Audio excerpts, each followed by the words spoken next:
Hey, everybody. This is Christina Previtt here with another edition of Wake Up Call, the podcast. And a Fem Squire is with me today, Fem Squire Elise Buie, who is the founder of Elise Buie Family Law in Seattle, Washington. Her firm practices exclusively divorce and family law and estate planning. Thank you for being here, Elise. Oh, thank you so much, Christina, for having me. I love being able to chat with you. Oh, well, we have been planning this for quite some time. We've had the universe interfere a bunch of times, but we're finally doing it. Yes, So thank indeed. you. And I don't want to go into like the rabbit hole we just went down before we hit record. We were talking about Ghislaine Maxwell, the trial when Jeffrey Epstein and El Chapo came up. And so we're going to keep it exciting, though. I think this interview is going to be really good. But let's start in the beginning, Elise. I usually start out with where did you go to college and what did you think you wanted to be when you grew up? But I kind of want to go a little before that. Like, where did you grow up? I grew up in New Orleans, lived in New Orleans my entire life until Hurricane Katrina hit in 2005. That is cool. So your parents were raised there too? Well, my mom was actually raised in Texas for the most part, and my dad was like an army brat kid. So he was, traveled all around. My grandfather was a colonel in the army, so they traveled around, but they met in New Orleans. And so their entire marriage and life was in New Orleans. That is so cool. I love New Orleans. What was I it do like? too. What was it like growing up there? Oh, I love New Orleans. New Orleans is so fun. I didn't realize, like, until I moved away, I kind of thought every place was fun, like New Orleans, with fun food, fun people, fun music. Then when I moved away, I was like, whoa, this is not quite as fun. So, I mean, New Orleans just has a vibe to it that I think is really like none other. And I mean, the food we ate, I mean, just even at my school, like our regular school lunch was, they'd have like red beans and rice and jambalaya and shrimp Creole. Like I thought that was normal lunches. And apparently, we didn't have rubberized chicken nuggets like a lot of schools have. And Yeah. Well, we used to get our big exciting thing was pizza every Friday. The little rectangles, those Yeah. little squares, which I thought were great at the time. Now, not so much. Did you guys get those? No, not really. Our big thing was Monday, red beans and rice. That's a typical New Orleans thing you have to eat every Monday. And we just had amazing cooks. And the one thing I loved about, we had donuts. We had a little break every morning at 10 o'clock at our school. I went to a private girls' school. So there were donuts for sale and they were warm. Like literally, it was kind of awesome to be able to eat a warm donut at 10 o'clock every morning. That is nice. Well, I mean, you can't go to New Orleans without going to Cafe Du Monde. Oh gosh, no. I mean, beignets are a huge part of our family. We have a tradition on Christmas where we make beignets every Christmas morning, and we love beignets. I mean, I have one son who's kind of mastered beignets because it's really hard to get them to fluff up perfect like they do at Cafe Du Monde. Like a lot of times I'll make them and they turn into a blob, but he really rolls out the dough and does all the right things and has the oil, the perfect temperature, so they puff up perfect, just like Cafe Du Monde. Well, maybe he should do a little video tutorial because I've heard a lot of people will buy the stuff that they sell there and they take it home and it's just not the same. It's not. No, but it's a process. He has been learning and practicing for years. He and his friends, I mean, he would always have friends spend the night, and I'd go to my kitchen and it would literally be covered in beignet mix, powdered sugar. I mean, it's like this thick layer of these 13-year-old boys who had been, rolling out the dough and doing all this stuff. But I mean, he was pretty hardcore in learning his beignet making skills. It's in their blood. Yep, exactly. So do you go back there often? Do you have family still there? I do not have family still there. No, we all left with Hurricane Katrina. I mean, I do have a brother who lives in Mississippi, so he's the closest to Louisiana, but no, we all left with the storm. But we do go back fairly often. My husband's work requires us to go back to Louisiana a fair amount. I mean, we probably have gone back, 3 times a year since we left. And we're right now looking at getting a place for Mardi Gras, and we have young adult kids now. So there's 6 young adults. And we thought, how fun would it be to rent like an Airbnb where all the kids could come and go for a week of Mardi Gras and be able to really enjoy it. And so I think we're going to do that. Oh, that you would probably know how to do it the right way. I feel like Mardi Gras is one of those things where like the locals would be like, oh God, it's Mardi Gras. It's going to bring all the spring breakers and, all the tourists, but it's a tourist spot anyway. Do, It is. do the locals think of it that way, or is it a big thing for Oh, you guys too? oh no, we love Mardi Gras. I mean, Mardi Gras is like totally awesome. And I mean, there are people that are die-hard Mardi Gras goers, and they get their special place on St. Charles Avenue. They wait, get their ladders up so their kids can sit up high. And I mean, those of us that are from New Orleans often have ridden in the cruise. So like we've, ridden on floats and done it from that side of the aisle. And Mardi Gras is amazing when you ride on a float and get to throw all the beads, and people do some crazy things Yeah, I was just about to ask you, I don't know if we're, this tight yet, but what have you done for beads, Elise? What happens in New Orleans stays in New Orleans. I would not say. Okay, that's fair. That's fair. I think we can all, read into that. You let your imagination go wild. So I feel like, I'm near New York. I'm in New Jersey, and my people, they do not want to go to New York Times for New Year's Eve. Like, so many people are just like, God, no. It brings all the tourists. It's going to be horrible. Nobody wants to go there.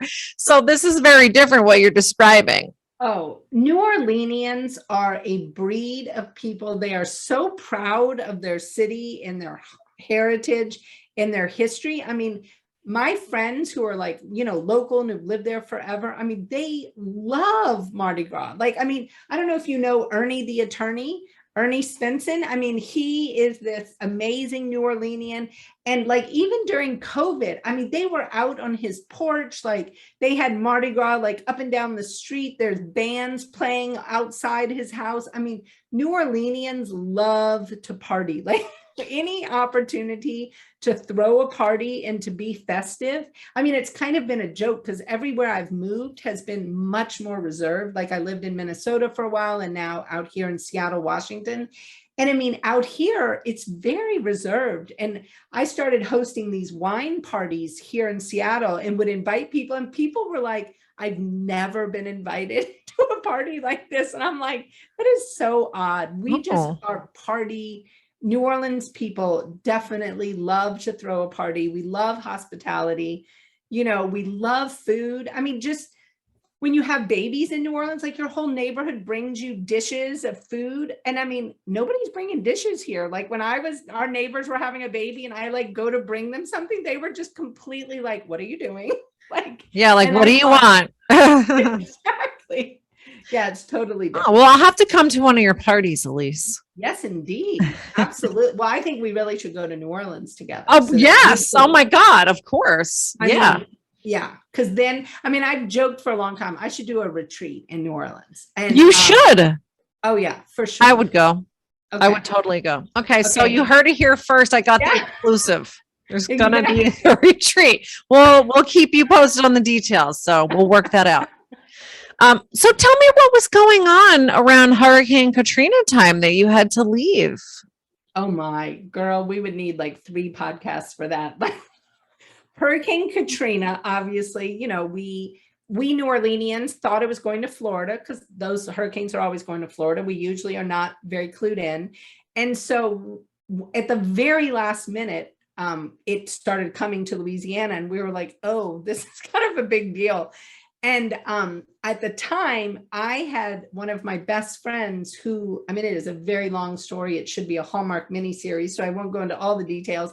But I mean, she was going through chemo. She was a divorced mom with 6 children. She ended up in the ICU in a coma. So there I am with her in the hospital. And my ex-husband at the time, he was my husband, he called the ICU nurse and was like, I need to talk to my wife. And so they put him on the phone and he's like, Elise, we need to evacuate. I was like, what are you talking about? I'm like, we don't evacuate. I was like, I've lived here my whole life and I've never evacuated. Like, what am I evacuating from exactly?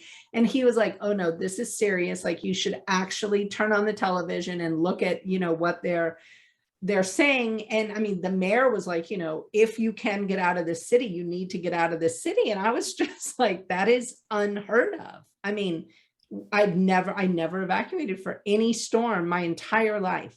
So, that was pretty shocking. And we didn't think his family would be so keen on us showing up. So we just didn't tell them we were coming. So we just evacuated and showed And up where are they? Where's his family? in Georgia. They're in this rural town in Georgia. So we just, showed up on the doorstep with the kids, the dogs. And it was kind of interesting at first, but I'm like, you got to roll with this. It's a hurricane. Did you just get out of there in the nick of time? We did actually. We actually left Monday morning super, super early, and the storm hit. And then the levees broke Tuesday morning, and that's when the real floods happened. And and I mean, there was so much to be done though, because of my friend who was, in the coma. Her ex-husband is an emergency room doctor. So trying to get her kids all settled, because he was going to be working at one of the trauma units in the area during the hurricane. I mean, it's such a long story, what happened. And she ended up waking up in the middle of the storm, had no idea the hurricane had hit, and ended up leaving the hospital against medical advice. I mean, all kinds of craziness. So then we had to get her resettled in Texas, get her children out to Texas. And the Hurricane Katrina was a wild, wild time for sure. You must have been so devastated watching it from television. Oh, it was very surreal.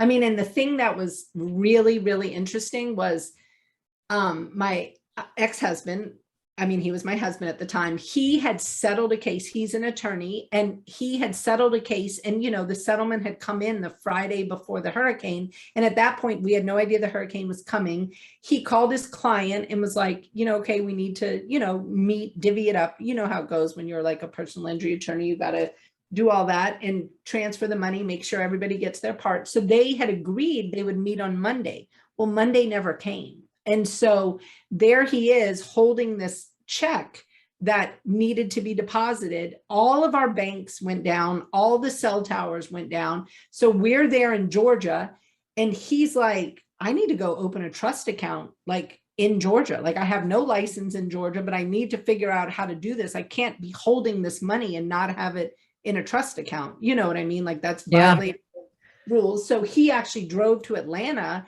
which was like 4 hours away, to get, dispensation to be able to open a trust account, even though he didn't have a Georgia license, so he could deposit this money. Well, then Tuesday morning, we're watching CNN. His client's wife is on CNN talking about his client's death in Hurricane Katrina. He died in the flood. Oh my God. So it was all kinds of wild, just fiscally for us, it was a really bad situation. And, obviously having to deal with his client, the client's wife. I mean, Hurricane Katrina was just, it was hugely disruptive in all kinds of ways. I don't even remember what year that was. Do you remember what year that was? 2005, August 28, 2000. Wow. Well, you remember the date and everything. Yeah. What were you doing for work then? At that point, I was not working. I was staying at home, homeschooling my kids. I mean, I had 4 kids at the time, from like 3 to 11, I guess, or 3 to 9 years old. And so, and David was working. He was the sole breadwinner in our family at the time. Oh God, that's such a crazy story. I wish you could go into all the details. We might have to just have another podcast and just to talk about that. I mean, does it seem like it wasn't even that long ago? Oh gosh, no. I mean, literally every year when it comes around, I'm like, it's really, so much of it is still so fresh. And interestingly, I have my daughter, my oldest biological child. She recently had a massive flood in her apartment. She lives in DC, some contractor like knocked the sprinkler. And talk about trauma. I mean, she and I both were just feeling the trauma of, the whole thing again, because she was literally texting me like, we're about to lose everything. Like, it was just raining in her apartment. And I'm, literally texting her like, remember, take out anything that's irreplaceable, like, and she's like, I feel so prepared for this, because of the hurricane. And so, but it was really sad because it made me realize, because these were my young children at the time going through this. And it's so disruptive because, they lost everything like that. All of their friends disappeared. Everyone evacuated to different places and none of our cell phones worked. That was the thing. And it sounds so silly, but all the cell towers were not working. So you couldn't even communicate with your friends, often for months. And people often ended up with new cell numbers, because wherever they moved, they might have gone and gotten a new cell number. So, the kids really lost all their people, like that they had from birth till that point. And it was really traumatic. I don't even remember. Did we have Facebook then? I guess we I don't think so. didn't. Yeah, I don't think we did. Or people would have been able to stay in touch. So that is one of the good things about Facebook is now when things like this happen, at least you can sort of keep track of other people. But when you were leaving, when you were evacuating, were you thinking like, oh, it's going to be fine. We'll be back in a few days? Totally. 100%. We almost left our dog with a neighbor because we were like, we don't want to do this whole big production, and we didn't know if we'd have to stay in hotels on the way. Like, traveling with a bunch of little kids can be kind of unpredictable at times, Yes. And a lot of times, so we thought about leaving our dog with our neighbor. And girl, it literally, I should write a book on this. Our neighbor is one of the people, if you would research what's called the Danziger 7, they were a group of people, mostly police officers, that ended up criminally charged for shooting somebody on a bridge during Hurricane Katrina. And that was our across the street neighbor who we almost left our dog with. He was one of the people. He had just graduated from law school, worked for the police, stayed on with the police department through Hurricane Katrina, and has, just recently been released from jail, I think. Wow. Yeah, it was kind of wild. So you knew him? Oh yeah. Like my kids used to feel all safe because his police car was right across the street from our house. They always thought it was so cool. His dad was an attorney. Yeah, we definitely knew them. And so if the news came around to ask you, you'd be like, he was such a nice guy. You would have never thought anything like this would happen. Never in a million years. No. Wow. Yeah, it was pretty wild. So it was interesting. You said that you were going to leave your dog with one of the neighbors. So that person was not evacuating then. No, they were staying because he was a policeman and he was on duty for the hurricane. And his father is an attorney. He's like an ex-FBI guy, and he was staying. So we thought, okay, he could watch our dog. And the father was somebody we actually stayed in touch with and could communicate with, like by email after the hurricane. And, then all this stuff occurred with this bridge shooting, and yeah, it was kind of fascinating. So what did you take with you?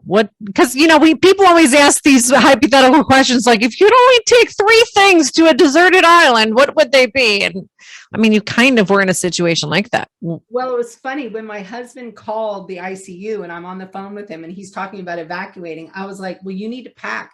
I said 2 of everything, 2 PJs, 2 swimsuits, 2 shorts, 2 shirts, 2 underwear. I was like, pack 2 of everything. Literally, I thought we'd be home immediately. Do you know what I mean? Yeah. But I really focused on swimsuits because I was like, it is summer and it is the South and his family does have a pool. So I thought, okay, the kids will be able to swim. But we packed 2 of everything. And eventually, actually, when we went to Georgia, the community there in this little town in Georgia where his family lived, they actually donated us like $40 a person at the Goodwill store. And you would have thought my children literally had won the lottery. $40 a person, that's $240 for our family of 6 at the Goodwill store.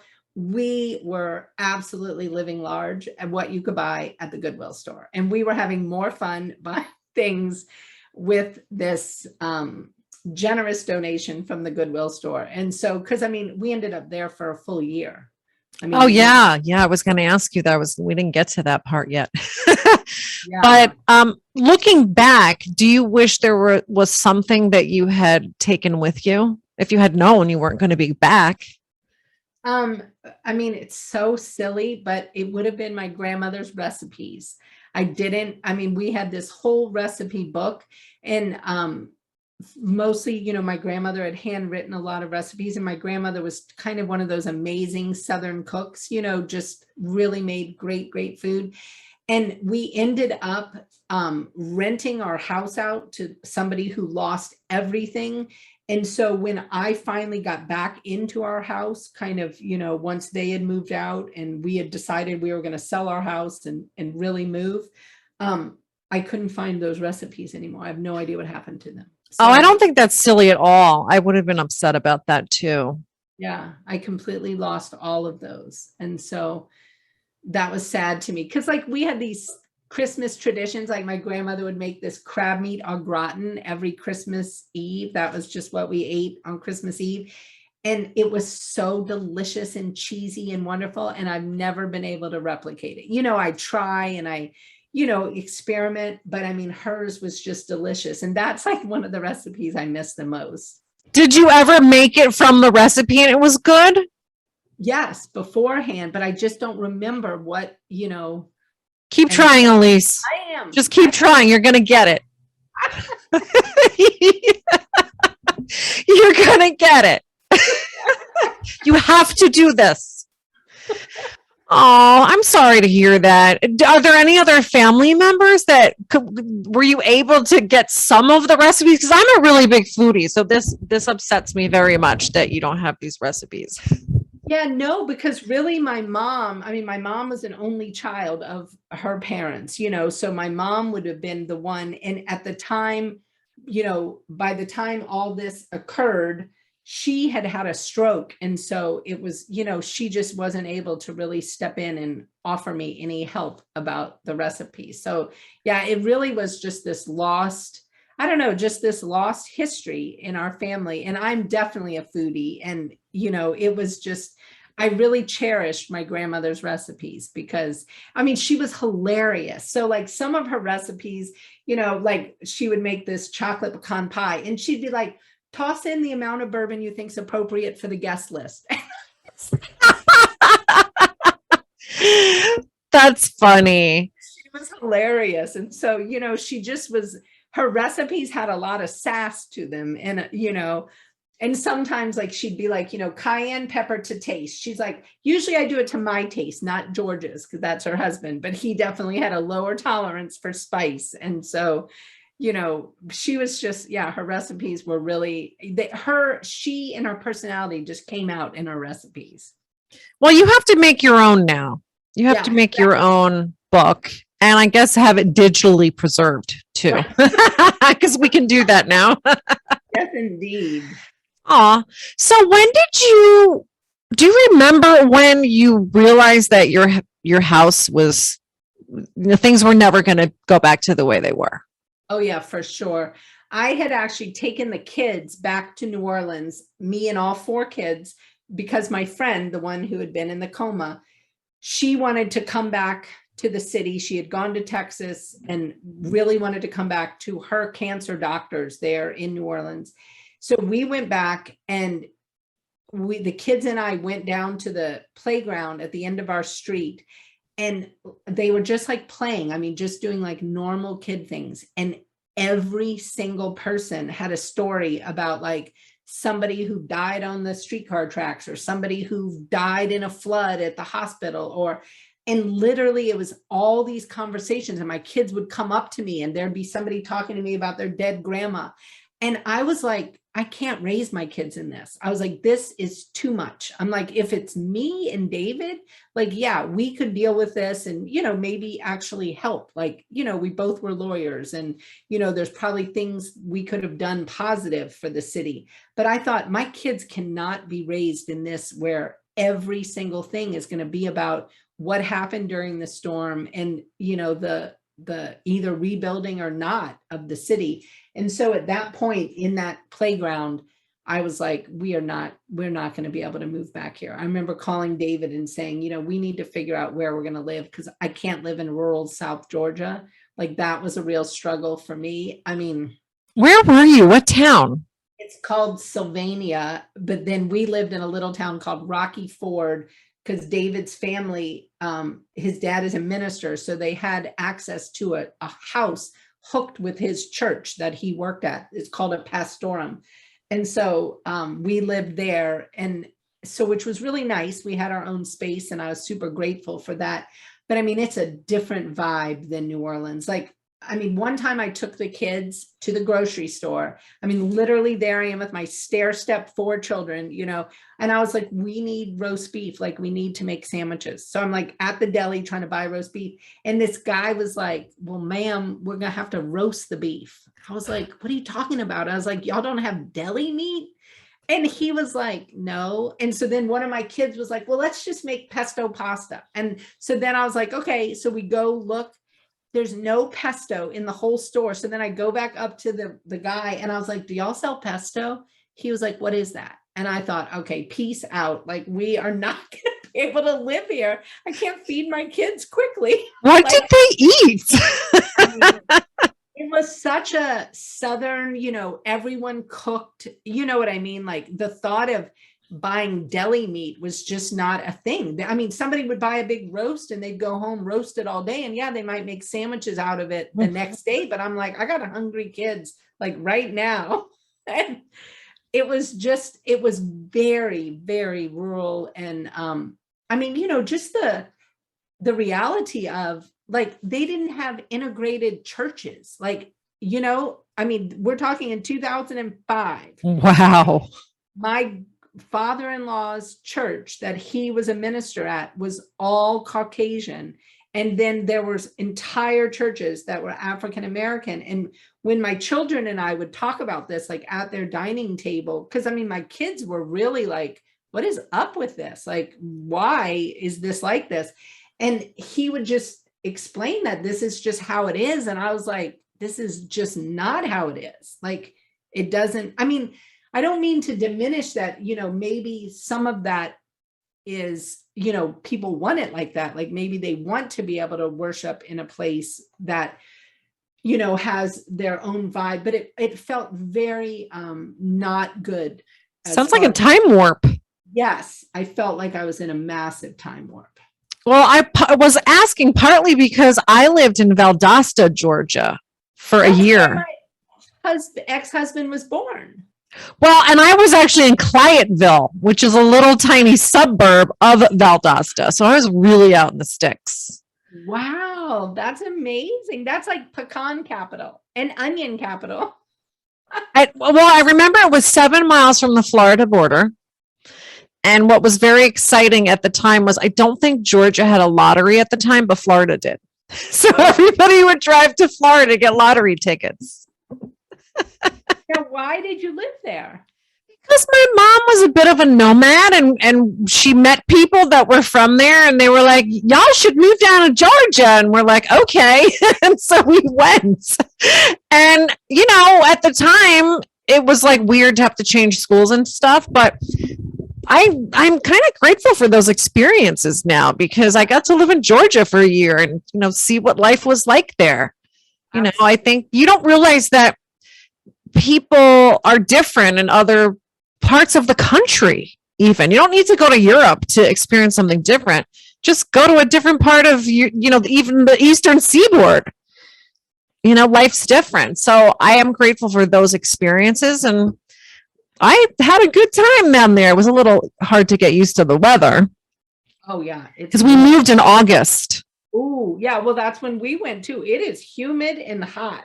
Yes, and I was not used to that. So but I remember by the next August, it didn't seem that bad. Right, exactly. You get used to it. And if you have a pool, I find everyone lives in a swimming pool in the South. I mean, that's just kind of standard summer activity. You must be in a swimming pool for the bulk of the time. And then yeah, I just remember it was hot. But I remember everybody had fish fries. The way that they would have barbecues in Jersey. Nobody had a barbecue in Georgia. They had a fish fry. Absolutely. Yes, indeed. I also Yep. remember that there was this lady who lived next door to us, and she made the most amazing fried chicken I've ever had in my entire Oh, life, still to this day. And she used absolutely. to fry it in bacon fat. Yeah, that's the best way. It was so good. I I was mean, always like, what do you do to this? Why is it so good? And then she told me her secret. I was like, that's it. oh, I mean, Southern cooking is so delicious. I mean, clearly it's deadly, obviously. Like, we're just an entire culture of people who are going to die prematurely. But I mean, you just cannot get better food than in the South. I mean, when we moved to Minnesota, I was pretty horrified at the food they tried to pass as regular food. I was like, wait a minute, this is what you all are eating. I mean, our neighbor in Minnesota actually encouraged us to eat at Applebee's. And I was like, do people actually eat at Applebee's? Like, I didn't know that was an actual thing. It's bad.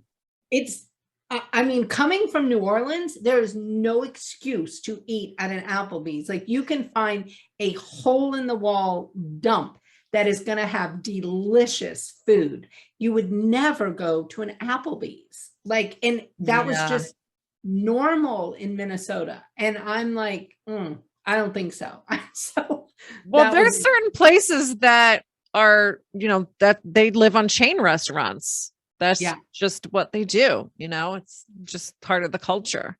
But I'm right. with you. I can't go to Applebee's. I cannot go to Olive Garden. Oh gosh, no. No, I am definitely not a chain restaurant girl. I mean, I was definitely raised, you go to the Tiger Mart, like you might get shot and killed at the Tiger Mart getting your fried oyster po' boy, but your po' boy is going to be delicious. Just shoot me after I eat. I want to enjoy it first, and then I will die. I used to send my kids in, one of my sons, and he'd be like, it's kind of sketch. I'm like, just don't piss anybody off. You're fine. Just get our po' boys. It's all good. Like, it's just a whole different vibe. The food Well, scene. yeah. Yeah. Now you're really, first of all, you're making me hungry. And second of all, you're making me really want to go back down to New Orleans. Well, So our retreat will schedule. yes, that's right. So you said that you stayed in Georgia then for a year We did. and you went to Minnesota right after that. We did. We literally just kind of put our finger on the map and figured out, like, okay, where can we move? I mean, there was some semblance of a decision. I mean, part of it had to do with, fiscally, we were kind of in a bad way. This was a tough time. And I mean, it takes a long time for lawyers to get relicensed. I mean, it's not like all of a sudden you move to Georgia and you can start working. I mean, you have to have the bar exam the right month. You've got to, do all the lead up to it. So when we chose Minnesota, for the main reason was because, one, they had amazing public schools. So we thought, okay, our kids can, get educated and we weren't going to have to pay for private schools like we did in New Orleans. And two, Minnesota has this massive reciprocity with other states for college. And I mean, we were literally going through any money we had put aside for the kids' college dealing with this hurricane. So we thought, okay, at least they'll have more options than just whatever the state school is, because Minnesota has reciprocity with like Illinois, Idaho, I mean, lots of different states, Nebraska, Wisconsin. So we thought, okay, that's what we'll do. And so that's how we chose Minnesota. And Well, obviously you didn't stay there. no, we lived there for 5 years. And then, my husband and I, because we had, known we needed to get divorced before the hurricane hit. Like, we had, started this process and started really talking about divorcing. Then when the hurricane hit, we were like, probably not the best time for us to throw a divorce in the mix right now. So we stayed together for those 5 years, kind of reestablishing, getting everything back, at square one again. And then, once we kind of were all established, I passed the Minnesota bar. We were like, okay, now we can divorce. So then we did that. And then I ended up getting remarried. And so ended up out here. So you got remarried in Minnesota and your husband brought you to Seattle, or how did that work? He actually lived in Seattle. I mean, that's a whole nother long story, but he lived in Seattle. And And so he was somebody that I'd known forever. He and his family used to live down the street from us in New Orleans, and they moved away before Hurricane Katrina. Like our kids were friends when they were little. And so then when he and I both realized we were divorcing, I mean, we had stayed friends, you know, through the years as families. Like after Hurricane Katrina, our family went and visited their family. They were living in DC at the time.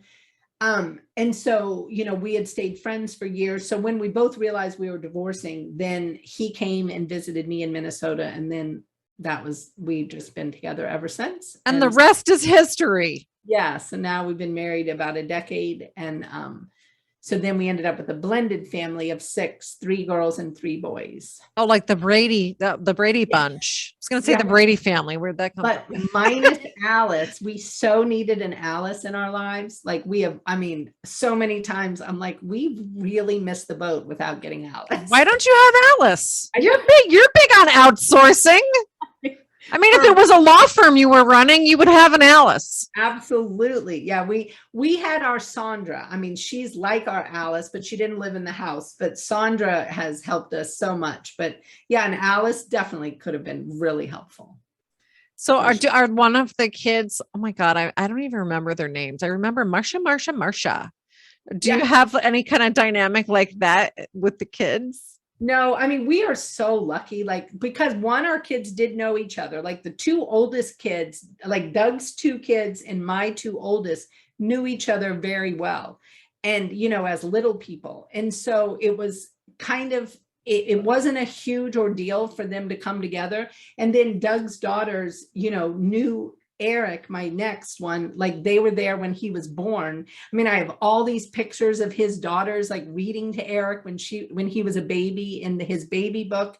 Like Doug's pictures are all in my kids' baby books. Like he would come back to New Orleans and visit, and you know, there he is holding our youngest and, you know, playing games with my daughter. And so as far as blended families go, you know, we just have been really kind of disgustingly lucky, you know, that it worked out really well. And we gave the kids a lot of space and room, you know, to blend. Like we didn't force anything. We were definitely that family. Like if it was a birthday celebration, we weren't like, okay, well, we all have to go. And, you know, we were just like, we're taking this person to dinner. We're doing this. Whoever wants to come, great. You know, whoever doesn't, great. Like, you know, and I think because they were all older, you know what I mean? Like they were teenagers at the time. And so forcing the issue would not have been productive.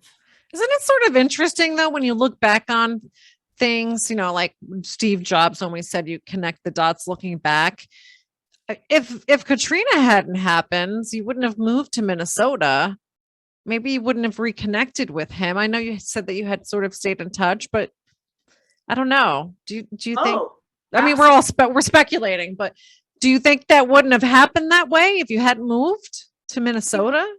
I definitely think there's a possibility of that, you know, because, I mean, Doug and I were definitely of our respective families. Like we were both the parent that was kind of like involved with the kids, you know? So like, even when we were in New Orleans, you know, like my ex-husband and his ex-wife were less involved in the day-to-day things, you know, like Doug and I would often, like the kids would get invited to birthday parties together. And so, you know, Doug might be like, okay, you know, I'll meet you at the party. Could you pick up gifts for my girls too? Or, you know, like, so there was a lot of back and forth. And his wife actually went to war college. He and his wife are both retired Coast Guard captains. And so for part of the time, his wife was in war college and they had an au pair there in New Orleans down the street from us. And she was not really good.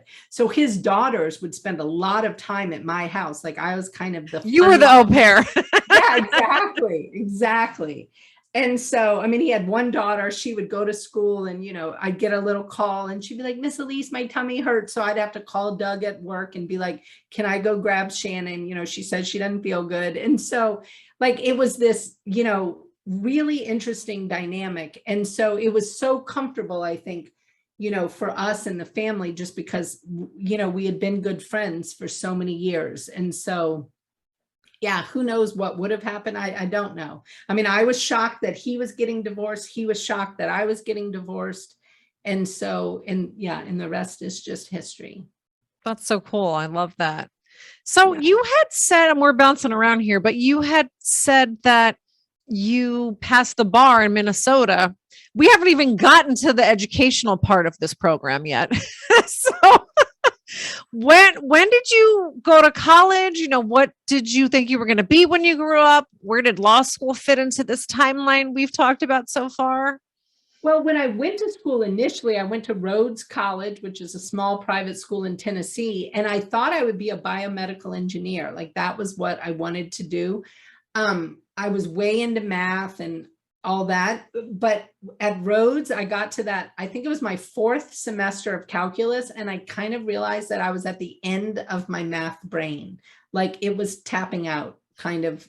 That's pretty far though. 4th semester of calculus. You know, other people are like, yeah, I took calculus for about a week and I dropped it. Yeah, that's pretty good. It definitely kind of tapped me out. And so then I was like, I wanted to study psychology, and I thought I would go get a doctorate, and I transferred. So I transferred from Rhodes to LSU. I went back closer to home. I studied psychology, totally thought I'd go get a doctorate in psychology. And my advisor was literally just like, I don't know if you want to do that. That's pretty hard. I don't know if you'll get in. He was so just like discouraging. So then I was like, okay, I guess I'll go to law school. Like that's probably easier. I don't know what I was thinking. Well, did he discourage that too? I mean, no. He was like, oh no, that'll be good. I mean, it was the strangest dynamic. And I mean, now in retrospect, I mean, I feel like, a doctorate in psychology is probably pretty equal to law school. Like, I can't imagine that I actually was going to bomb out in psychology yet do well in law school. Like, I don't know. It was just that's so weird. Well, I mean, now you know that was just his own stuff. Yeah, that was his own stuff. Totally. So. Well, again, I guess it worked out. It worked out that it kind of pushed you in a different direction, and you seem happy with where you are. I don't know. We'll get to that. But what's interesting? I wanted to be a psychologist. And then I said in college, I'm like, you know what? I'm just going to counsel people and they're not going to listen to me anyway. And look where I ended up. I was going to say, right. Yeah. They're really listening now, huh? Yeah. Yeah. So, and you quickly learn once you become a divorce lawyer that you're not really doing a lot of law. You're doing hand holding. You're doing psychology. Absolutely. So you really are a psychologist, Elise. Yeah, okay, I'll just pretend that. I mean, I joke. Don't you feel sometimes like you are a life coach? Yes, absolutely. Yeah, I feel like there's a lot of that in the work that we do with people who are divorcing. Oh, absolutely. I don't, if you can't do that, I call it emotional intelligence. Yep. If you don't have that emotional IQ, I don't think you would probably be very good at being a divorce lawyer, and probably wouldn't enjoy it much because, that you don't have the skill set. Like things would be going awry all the time and you wouldn't quite know why. Exactly. Oh yeah. I think emotional intelligence is probably the most important skill a divorce attorney has. Like the rest, I feel like you can learn, like skills, you can learn trial skills, you can learn mediation skills, you can learn all the rules. But if you don't have that emotional IQ, you're kind of doomed. Yeah. Do you think that that's something you can teach someone?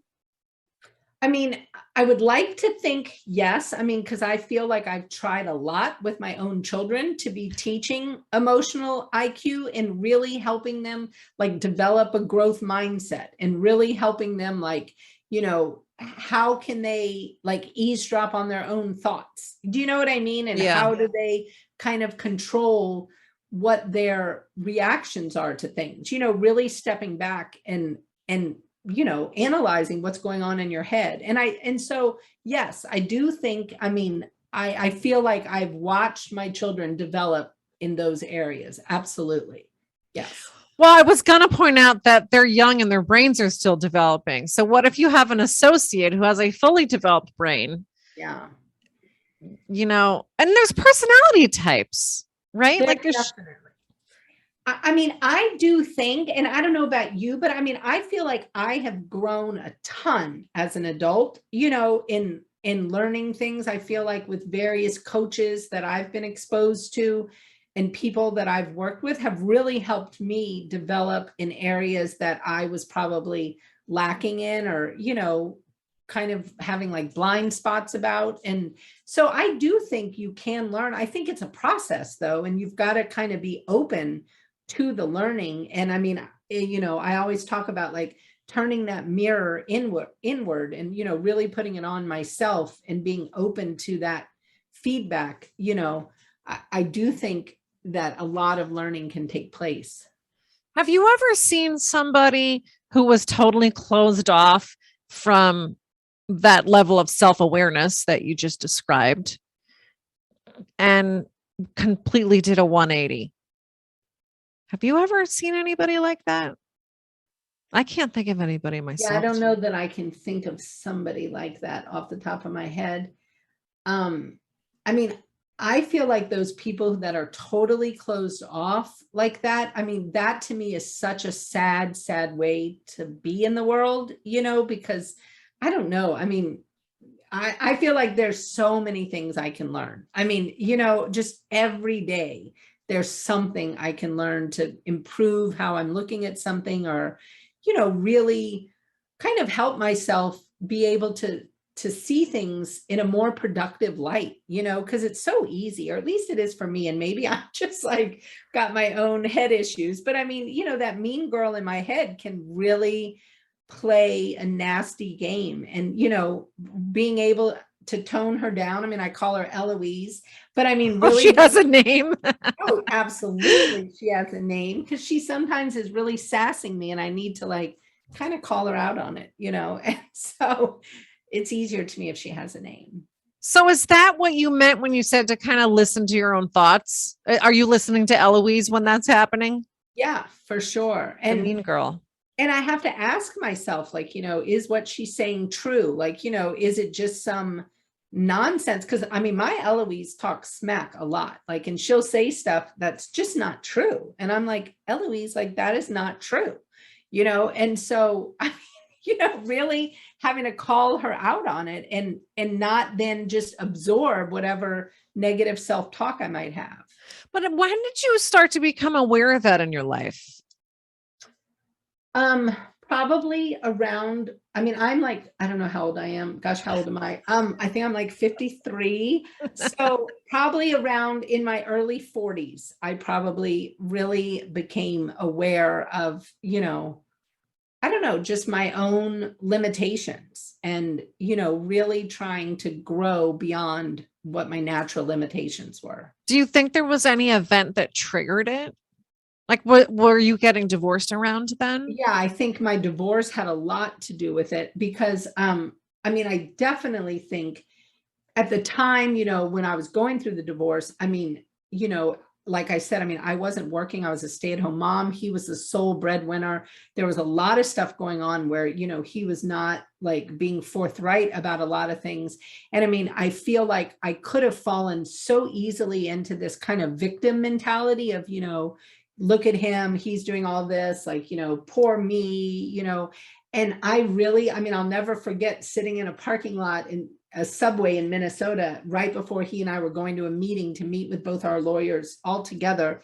And he like kind of fessed up something. And I was like, well, no, duh. I'm like, of course I knew that, like. What was it, Elise? No, but just, yeah, it was just financial stuff. But I was like, I remember thinking to myself, I'm not going to spend my life like dealing with this and being dependent on this. And I was like, I am going to figure out how to get back into the workforce and earn circles around this guy, because I am not going to have him jerk my chain for the next 18 years. Like, that was not going to be my life.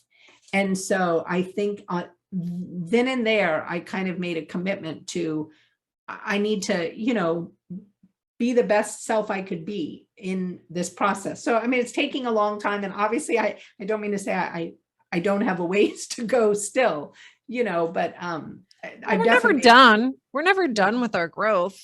No, we're just like a good pie. We're always baking. Like, oh, there you go with those food references again.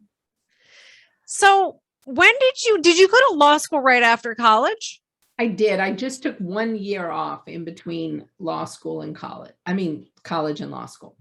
So then when you got married, it sounds like you left work, and we'll figure out the timing. You'll tell us when you were a stay-at-home mom. Yeah, I practiced law. I mean, went straight from college, then that 1 year off. That's where I met my husband. In that 1 year off, I worked at a law firm where he was a law clerk at this law firm. Then I went to law school. Then I worked for about 5 years. I clerked for a federal judge for 2 years, then worked in a large law firm in New Orleans. And then I quit to stay home with our kids. And at the time, we just had the 2 kids. And then we ended up having 2 more. And I think I quit in 1998.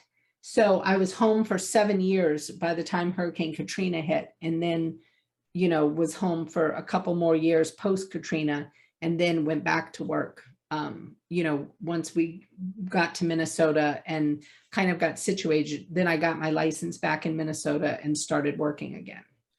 So when you decided to stay home, was that a joint decision? Did you, tell me what your thought process was about that? Yeah, well, I kind of felt like I was doing it as a way to save my marriage in many ways. Like I felt like my husband at the time, he felt really threatened, I think, by my career. And so, or at least that's how it felt to me. And at the time, we had my grandmother living with us. So we were paying like 24-hour care for her. And my kids went to private school in New Orleans. And I was like, I can be my grandma's care and educate my children. Like my entire salary was going to these other things. And so we definitely sat down and talked about it. And I think we thought it might, just bring more calm to our family, for me to be at home. And I loved it. I mean, I loved being a stay-at-home mom. And I loved homeschooling my kids. It's something that the kids and I have really some great memories of homeschooling. And I don't know, we really enjoyed, spending that time together. But in a way, it's like that was kind of the downfall of our marriage, because the kids and I became really close. And I think David really became almost like an outsider in the home. And it was, there's a lot, that there's a lot more to it. There's how it is when people divorce. There's a lot of things that go into it. Yeah, it's complicated. Yeah, it just is. I definitely, from doing what I do for a living, I think you get a really interesting perspective of humans and human nature, human behavior, and things aren't always that simple. Right. So when you stayed home, did you anticipate that at some point you were going to go back out into the world and resume a legal career? I did. Yeah. I assumed, kind of like once all the kids, after we had those 2 more babies, I kind of assumed once that littlest one was in kindergarten, or of kindergarten age, all the kids would probably go back to school and I would go back to work at that point. It wasn't something I thought about a ton, but it definitely, finances were always pretty precarious. It's a lot, I think, for one person to be the breadwinner, especially of a family with 4 children. That's not a small family, Yeah, that's a lot of kids. It's a lot of kids. Yeah, for sure. So how did you feel when you were going back to work? Were you excited? I was pretty excited. It was hard though to get back into the workforce, because I would apply for jobs and I got told so many times, you're overqualified. Like, we can't hire you as an associate, like you clerked for a federal judge and I'm like, I obviously haven't worked for a decade. Like, I'm expecting to start all over. Like, it never occurred to me how hard it would be to get back into the workforce. So like, if I had to do it all again, I would have kept one foot in the workforce in some way. Like, whereas I really checked out of the workforce fully for that decade. And so once I got my job in Minnesota, I was really grateful to get my job, but it was definitely a process. And, it was really disheartening to see how hard it was to get back. And I think once I got out here to Washington and then started my own firm, that was a real driver for me in starting my firm, was we started our firm virtually, and I was really dedicated to bringing women back into the workforce, women who had had babies and wanted some flexibility in their work. And so, because that was the other thing, was going from being a stay-at-home mom to, working 60 hours a week in an office. I mean, that's a big difference. And I was, really involved in a lot of the kids' activities. I was like president of their swim team and, the football mom and all kinds of different things. And so that was a bit of an adjustment, dealing with all of that. Did you feel like you had traded teams or something? There's like the working mom debate, stay-at-home moms versus working moms.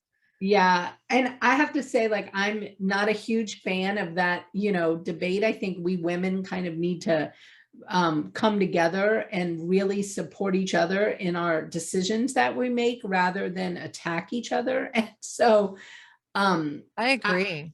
I try really hard not to, kind of be in that position where it is like a debate or that, but yeah, for sure. I mean, there's a real, when you are a stay-at-home mom, and especially a stay-at-home mom with a law degree, like a lot of people, kind of treat you like you maybe, aren't as competent as you are. And and they act somehow like, what you're doing is kind of like second class work. And I didn't feel like what I was doing was second class work. I felt like, caring for my family and homeschooling 4 kids was a pretty busy endeavor. I stayed really busy and well, I think anybody who thinks that's not easy, they should try it.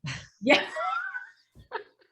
Because, having Sydney for the weekend, and that's only one kid, and she's pretty well behaved, is like, wow, there's people that do this every single day.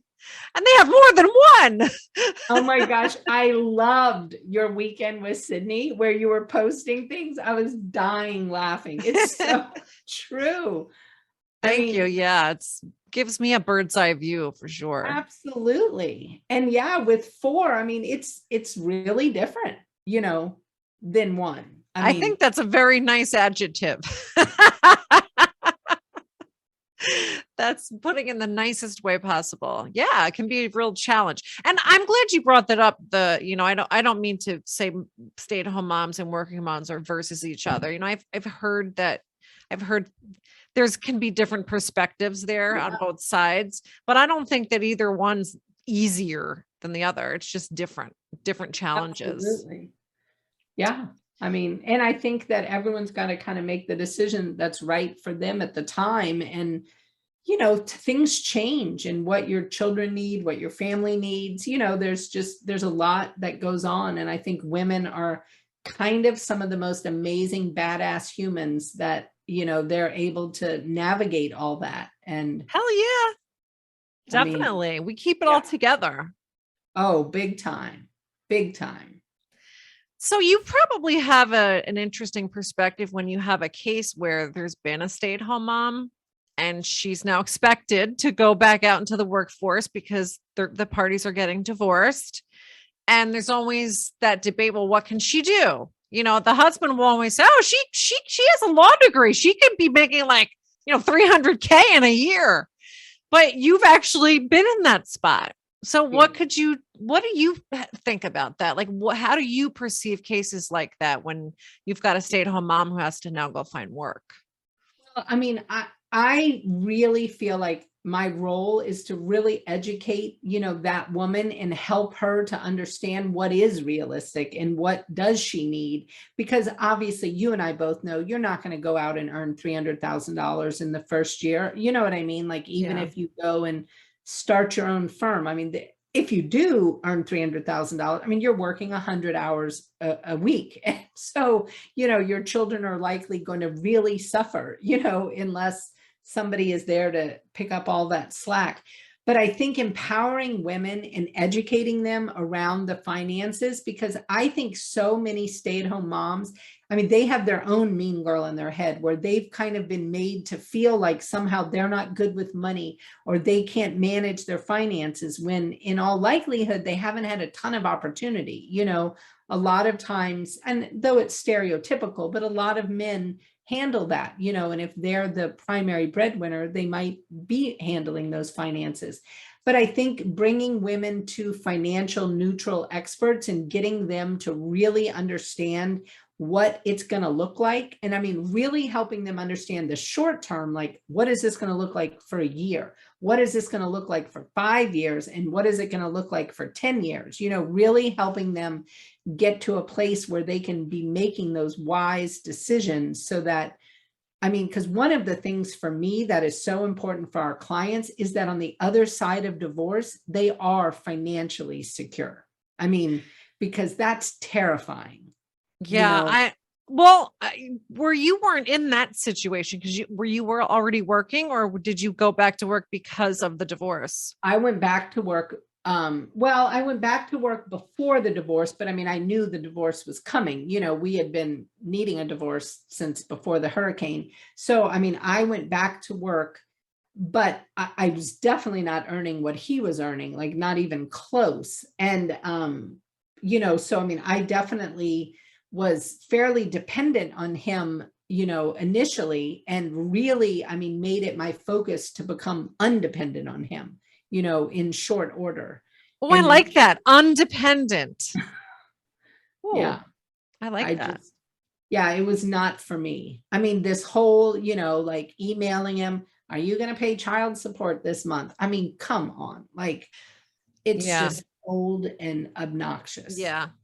And when we were joking earlier about how we're psychologists, I really think that that's probably the more important part of what we do that really helps people. Because, yes, we know the law, but we're really helping people navigate a new life, Yep. navigate their way to a new life. And I think that has less to do with legal rules Oh, and yeah. more to do with important things like you telling your clients to go talk to a financial expert, someone that can help guide them and figure out a plan for year Exactly. 1, year 2, year 3. That's going to be so much more valuable to them Absolutely. than someone who can just calculate what their alimony should be. Right. Well, and calculating what your alimony should be and then collecting that alimony are two very different things, you know, and you can find yourself, and I know you know this, I mean, where people are in constant court battles because, I mean, sometimes people, they just don't pay what they're supposed to pay. Let's just face it. I mean, and Yeah. there are a bazillion reasons for that, whether it's mental health issues, whether it's real financial issues. I mean, there's all kinds of reasons. I mean, and I look at my own situation, and I mean, my ex, I mean, if we want to look just at court documents, owes me so much money, but it's, I will never get it out of him. You know, like he doesn't have it. I mean, there's issues and I'll never fully understand them all, but it doesn't matter. You know, I made a commitment to be able to co-parent as successfully as possible with him and earn circles around him. And so that's what I did. Well, good for you. I was going to ask you if you guys were amicable, if you're friends. Yeah, we do. I mean, we have a pretty weird dynamic in that, I mean, like he's our resident pet sitter. So like he comes out to our house and takes care of our pets when my husband and I travel. When we lived in our house in Seattle, I mean, he could come there and stay in our house in Seattle. Wow. We would go stay somewhere else. We had a house up on the water off of Whidbey Island. So yeah, we have really managed to, I think, co-parent as peacefully as possible, you know, with all the struggles that we have had. Sometimes you just have to let things go. You do. I I got to mean, take my own damn advice here, but yeah, you got to just let things go sometimes. well, and it's just not the kids' cross to bear. Like the kids are just innocent victims of bad adult decision making. And like, it's just not right. And I mean, I'm a firm believer in that it is the conflict that damages children. And so it's not the divorce, it's not living in two homes, it's not, sharing holiday traditions, it's the conflict. And so I really didn't want to play that game. And I don't at all. And we recently had to bring our youngest to college. So like we became empty nesters this summer. And my ex literally came here to our house. He was going to pet sit while we were gone, bringing that child. And we all sat together and had dinner.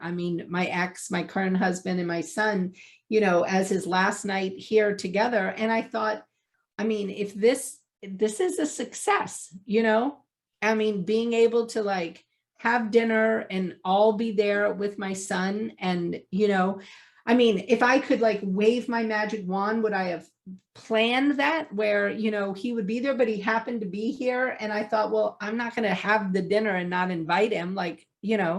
So it just is what it is. And I think that's wonderful for people that can do it. And if Yeah. people can't do it, I don't know. I don't want to be judgy because I've never been in that situation, Sure. but I think sometimes it says more about them. Oh, for sure.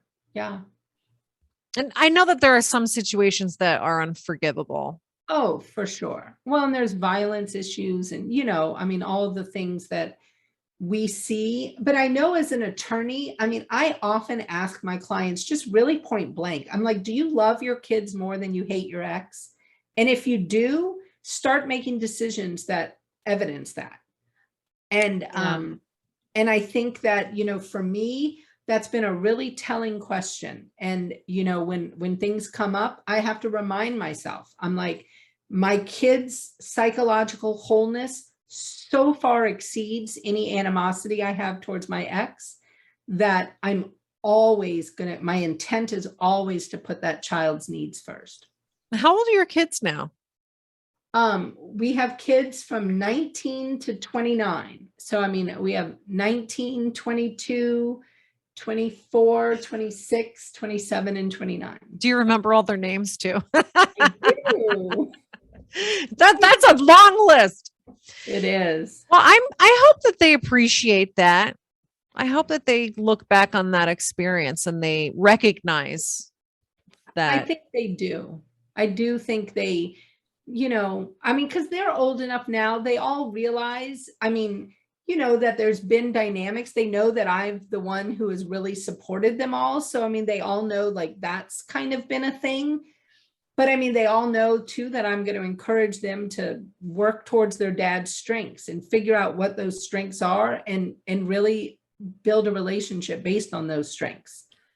Your current husband is pretty understanding though, if he's letting him come over and dog sit. I literally have the most amazing progressive human as a husband. He is, people in my office joke, they're like, they call it the Doug experience, trademark. Like literally my husband is a saint. Well, as soon as you said that he would stay at your house sometimes, I'm like, aren't you afraid he's going to snoop around? What? No. What's he going to find? No, not at all. Not even. I don't know. Would you, if you were in his house, would you snoop? I don't know. I don't think so. No, I probably wouldn't want to find anything like too weird. Do you know what I mean? Well, I guess we all know what I would do. No, I'd like to think that I would take the high road and I would not snoop. I don't think I would snoop, definitely. And if he snoops, he snoops. Like, I don't care. You're right. What's he gonna find? Yeah, I've got nothing to hide. Like, I'm pretty much an open book. I always have been. So, if he finds something interesting for him, great. Whatever. Yeah, good luck. Well, let's talk about your law firm too, because we don't even have a lot of time. This went by so fast. I'm really intrigued by your business model, which you and I have talked about before. And you've been on Wake Up Call Live before talking about how to go virtual because you were way ahead of the curve. You did that from the beginning. A lot of us only did it as a result of COVID, the pandemic. And I think there's more and more people doing that now, but you were doing it before that. So tell us about that. Yeah, when I started the firm in 2015, I started virtually. And it was really solely selfishly initially because I wanted to be able to go do all the things I did as a mom. And this whole idea of sitting in an office in downtown Seattle from like 8 to 6 did not suit that at all. Like, how was I supposed to go to football games or, go to lacrosse things or swim team things? So I started virtually knowing that, I was very focused on my family from 3 p.m. till 9 p.m. every day. Like that was, really hardcore family time, like driving them around, going to things, cooking dinner, eating dinner, any kind of homeworky help stuff. So from 3 to 9, I really needed to be available to my family, or at least it felt like to me. And so I knew that I would work. I got up early. I tend to be kind of an early bird. So I'd get up super early and work at like 4 a.m. and work, before they got up. So, I needed that flexibility. And I realized how critical it was to me to be a great mom and a great lawyer, that I wasn't feeling like I was sucking in both roles. And so I started a virtual firm to really help other women be able to do that, where they could have that flexibility. And now, we've grown precipitously and everyone has that flexibility. Every single person in my office. And you said part of that was because of the difficulty that you had finding work. So did you just say, screw it, I'm not even going to work for someone else, I'm just going to start my own firm? Well, no, when I first passed the bar here in Washington, I did work for other people, and both places I worked, we kind of did like negotiations about me working there more full-time. And it always felt pretty exploitive to me. Like, they kind of all operate under that model of, like they wanted a 5-time ROI on their people. And it was like, I'm going to literally be working, doing all this work and then, get paid like 1/5. And I was just like, no, like I'm not doing that. And so I did. Yeah. I then just said, I'm going to start my own firm. And I've really bucked a lot of the, like the typical coaching models on what it must look like to be successful. And because our firm is very strongly entrenched in a positive culture. And so that is really important to me. Well, you're very positive. I think that's like the first thing you really notice about you. I've never had a call or had any interaction with you where I didn't feel that energy from you. Thank you. You're welcome. Are you not aware of that? Well, I definitely consider myself a positive person. I tend to be, optimistic about things and try to really look for the strengths in situations rather than, the problems. And so I think in owning a law firm, like so many law firms just suck to work. And Yeah. I just did not want to create one of those. Well, I have always, when I first started practicing law, I just felt like there were a lot of attorneys, and I hate to say this, but at least the ones I remember, it was mostly women. They were just so nasty and they were so miserable. Yeah. And I was like, and they were older, like they had been practicing, a long time. And I'm just like, why are they like that?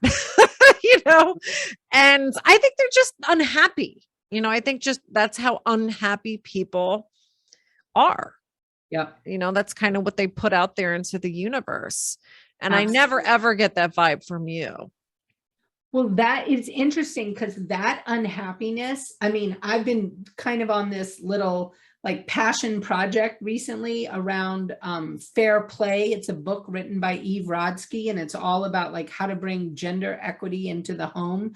And it literally stemmed from, one of those like Facebook groups that we belong to, where it's like so many women attorneys, and these women all just hate their lives and hate their husbands. The seething rage these people have for their spouse was really stunning to me. On several times you would see these posts and it would be hundreds of comments about, how miserable it is. And it breaks my heart to think that, there's these women who are highly intelligent, successful attorneys, and they feel like they are bearing all the load at home in this way that is just horrible. And I'm like, how do you hold that type of resentment and desire for a person like in the same heart? I mean, you can't. Like, these Yeah. marriages are just miserable. And so I have become kind of like an evangelist for fair play, and really, I mean, I would love to bring fair play to like every single lawyer's home, because I mean, we have hard jobs, like, and we should be happy, in my mind, like, and joyful. Like, we earn decent livings. We, you know, are intellectually stimulated. I mean, we often, I think, feel a calling to help people, and we're able to do that. Like, I think it's I feel honored to do what I do. And I also, though, know that I do have this partner at home who is like so amazingly supportive. And like, I mean, the thought of me carrying resentment is just foreign, you know, like, because I mean, he's that type that's, I mean, he can't do enough to move our family forward. You know, he's always helping. But what if he wasn't, like what if he was needy and always wanted attention, wanted it to be about him, and, was resentful of the time and effort and energy that you put into your business, or, maybe resentful. I don't know what your situation is. If you make more than him, or, maybe you being in the spotlight, all the things we always hear about.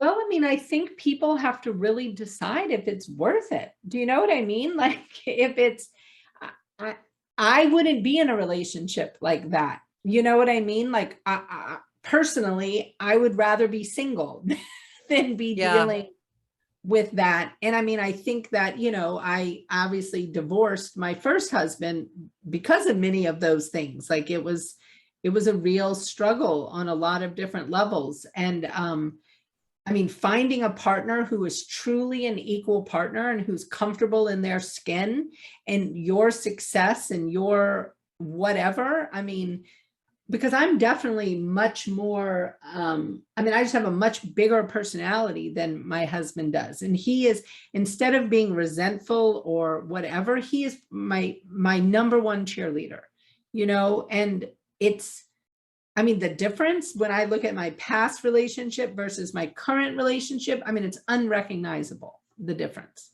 I wouldn't have been as successful as I am without the support of my husband currently. That's wonderful. Well, I hope that he listens to this and he gets to hear all that. Although I can't imagine you haven't told him that. Yeah, definitely. I definitely try to show him gratitude for what he does, because I mean, he is amazing. Well, I bet you that he appreciates you too.